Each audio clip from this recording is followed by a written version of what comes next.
वर्षांमध्ये जर आपण पाहिलं तर शास्त्रीय संगीताच्या ज्या मैफिली व्हायच्या त्याचंही स्वरूप आता बदललंय.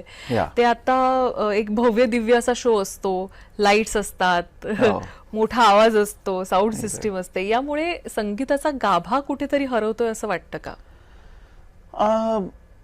म्हणजे शास्त्रीय क्षेत्रामध्ये मी अगदी खूप जास्त अधिकारवाणीने टू बी व्हेरी फ्रँक बोलू शकणार नाही, पण हा खूप चांगला प्रश्न आहे.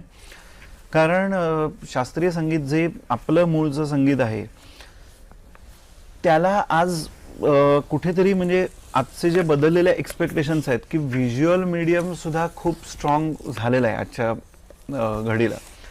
आणि मे बी त्यामुळे की एक लाईट्समुळे चांगलं प्रेझेंटेशन, व्हिज्युअली सुद्धा ते आकर्षक दिसणं, मग तो स्टेज सेटअप असेल, आपण म्हणलो असं की लाईट डिझायनिंग असेल किंवा ऑडियन्ससाठी सुद्धा असलेली मांडणी असेल, त्याच्याबरोबर तिथे आसपास घडणाऱ्या गोष्टी असतील, हे सगळं मे बी एक व्हिज्युअली सुद्धा ती गोष्ट अट्रॅक्टिव्ह करण्यासाठीची गरज थोडीशी बनली आहे असं मला वाटतं.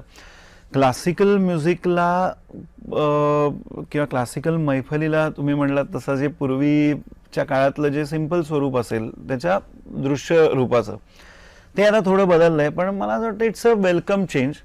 म्हणजे त्यांनी शास्त्रीय संगीताच्या गाभा जे आपण म्हणतो त्याला धक्का नाही लागणार असं वाटतं, कारण it's such a rooted art आहे ती आणि आपली आर्ट आहे ती.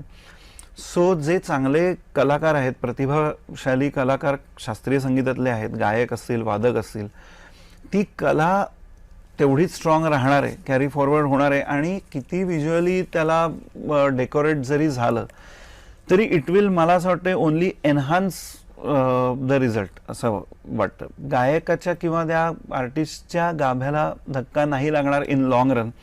कारण मी म्हणलं असं की ती इतकी साधनापूर्ण कला आहे की त्याच्याशिवाय ती मैफल होऊच शकत नाही. म्हणजे जो 2-2.5 तास एखादा गायक गातो किंवा वादक शास्त्रीय संगीत सादर करतो, तेवढा रियाज आणि ताकद असल्याशिवाय तो तिथपर्यंत पोचलेला नसतो. त्यामुळे मला असं नाही वाटत की त्याच्या